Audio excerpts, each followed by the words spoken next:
रुक्मणी लक्ष्मी जी का अवतार थी तो राधा कौन थी? जय श्री कृष्ण। दोस्तों, आज हम आपको रूपमती से राधा तक 2 युगों में बसी एक आत्मा की प्रेम गाथा सुनाने जा रहे हैं। त्रेता युग का समय था। भगवान विष्णु ने पृथ्वी पर मर्यादा पुरुषोत्तम श्री राम के रूप में अवतार लिया था। अयोध्या नगरी आनंद से भरी थी, परंतु श्री राम के जीवन में सुख से अधिक त्याग और कर्तव्य की महिमा थी। राजा होकर भी वे वन को गए, पत्नी सीता और भ्राता लक्ष्मण के साथ। रावण का वध किया, सीता को लौटा लाए।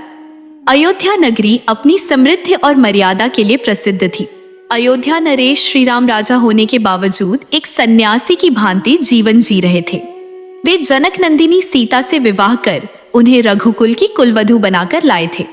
फिर वनवास, रावणवध और सीता की अग्नि परीक्षा। जीवन में मानो क्षणिक सुख और दीर्घ कर्तव्य ही शेष रह गए थे। पर श्री राम केवल एक पति नहीं, एक धर्म रक्षक थे। जब प्रजाजनों के मुख से सीता की पवित्रता पर संदेह के स्वर उठे तो राम ने मन को चीरकर उन्हें वनवास दिया। और अंत में जब सीता धरती माता की गोद में समा गई, तब श्री राम पूरी तरह अकेले हो गए। एक दिन महान ऋषियों और तपस्वियों के आग्रह पर श्री राम ने राम नाम महायज्ञ का आयोजन किया। यह कोई सामान्य यज्ञ नहीं था, यह उस साधक का यज्ञ था जो स्वयं के नाम का ही जप करता है। उसमें अहंकार का त्याग आवश्यक था। नियम था यज्ञकर्ता को एक सामान्य गृहस्थ की भांति अपनी पत्नी के साथ यज्ञ में बैठना होगा। राजसभा स्तब्ध हो गई।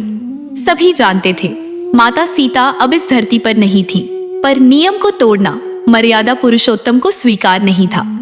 राजपुरोहितों ने सुझाव दिया, प्रभु, यदि सीता माता की एक प्रतिमा बनवा ली जाए और उन्हें अर्चना का पात्र बनाकर पूजन किया जाए तो यह यज्ञ विधि पूर्वक संपन्न हो सकता है। श्री राम मौन रहे, आंखें बंद की, मानो उनके हृदय में कोई मौन स्वीकृति प्रकट हुई हो। उन्होंने अनुमति दी। सोने, चंदन और तुलसी की मिश्रित मिट्टी से बनाई गई वह प्रतिमा दिव्य थी। उसकी आंखों में सीता की करुणा थी, होठों पर त्याग की स्मित और हृदय में प्रतीक्षा की पीड़ा। वह मूर्ति केवल प्रतिमा नहीं थी, वह सजीव लगती थी। यज्ञ आरंभ हुआ। श्री राम पत्नी रूप में उस मूर्ति को अपने पास बैठाकर साधक बनकर राम नाम का जप करने लगे। 7 दिवसीय यज्ञ के पश्चात जब मूर्ति विसर्जन का समय आया, अयोध्या में हलचल मच गई। जैसे ही वह मूर्ति जल में प्रवाहित करने को उठाई गई, वह प्रतिमा धीरे धीरे कांपने लगी। उसकी आंखों से अश्रुधारा बह निकली। समस्त सभा स्तब्ध। मूर्ति के होंठ फड़के और एक करुण पुकार उभरी, प्रभु, आप मुझे पत्नी की भांति प्रतिष्ठित कर पूजन में सम्मिलित कर रहे हैं। क्या अब मेरा स्थान केवल जल में बह जाने योग्य है? क्या मेरा प्रेम, मेरी भक्ति, मेरा समर्पण केवल एक यज्ञ की औपचारिकता बनकर रह जाएगा? श्री राम ने प्रतिमा को स्थिर किया। उनकी आंखों में गहराई उतर आई।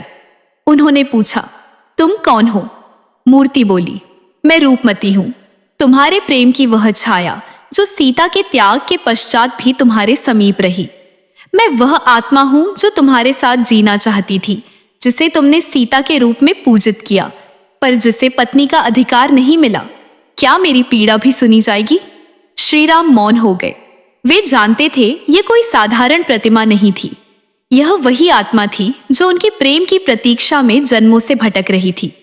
उन्होंने गहरी सांस ली और कहा, रूपमती, तुम्हारा प्रेम अमर है, पर इस जन्म में मैं राम हूं, धर्म का प्रतीक। धर्म की मर्यादा मुझे किसी अन्य स्त्री को अपनी पत्नी के रूप में स्वीकार नहीं करने देती। लेकिन तुम्हारी भक्ति, तुम्हारा समर्पण व्यर्थ नहीं जाएगा। मैं वचन देता हूं, जब मैं अगले युग में श्री कृष्ण के रूप में जन्म लूंगा, तब तुम राधा बनकर मेरे साथ रहोगी। जितने दिन इस जन्म में मैं तुमसे दूर रहा, उतने ही दिन अगले युग में तुम्हारे संग रहूंगा। और इस बार न कोई मर्यादा होगी, न कोई वियोग। इतना कहकर श्री राम ने उस चेतन प्रतिमा को जल में प्रवाहित किया। जल में केवल मिट्टी गई, आत्मा वहीं ठहर गई अगले युग के लिए। कालचक्र आगे बढ़ा। त्रेता युग बीत गया और द्वापर का आरंभ हुआ। अब वही विष्णु श्री कृष्ण बनकर जन्मे यशोदा की गोद में, गोकुल के एक ग्वाल बाल के रूप में, और बरसाना नगरी में जन्म ली एक कन्या अत्यंत सौम्य, अत्यंत दिव्य। राधा बचपन से ही उनका मन कान्हा की ओर खींचने लगा।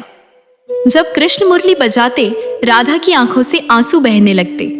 उन्हें नहीं याद था कि क्यों, पर उनकी आत्मा जैसे कहती थी, मैं तुझे जानती हूँ, मैंने तुझे कभी राम के रूप में देखा है और तुझसे वियोग में जीवन बिताया है।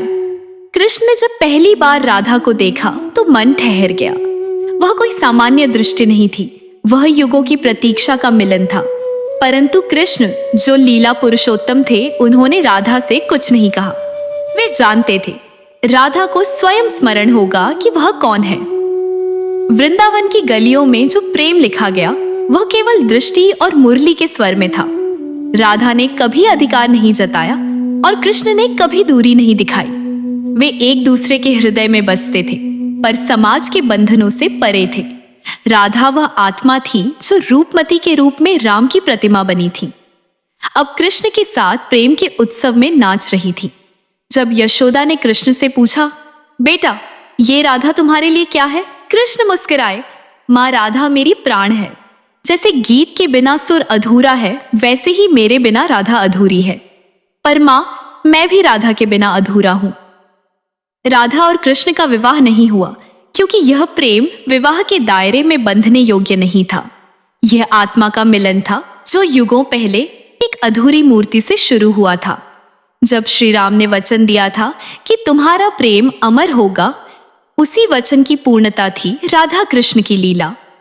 रूपमती की पीड़ा, प्रतीक्षा और समर्पण जब राधा के रूप में फलित हुई तो यह सिद्ध हुआ कि सच्चा प्रेम कभी मिटता नहीं, वह समय पार कर पुनः जन्म लेता है। यह कथा केवल राम, सीता, राधा और कृष्ण की नहीं है। यह उस प्रेम की कथा है जो प्रतीक्षा करता है, जो त्याग करता है और जो वचन निभाता है।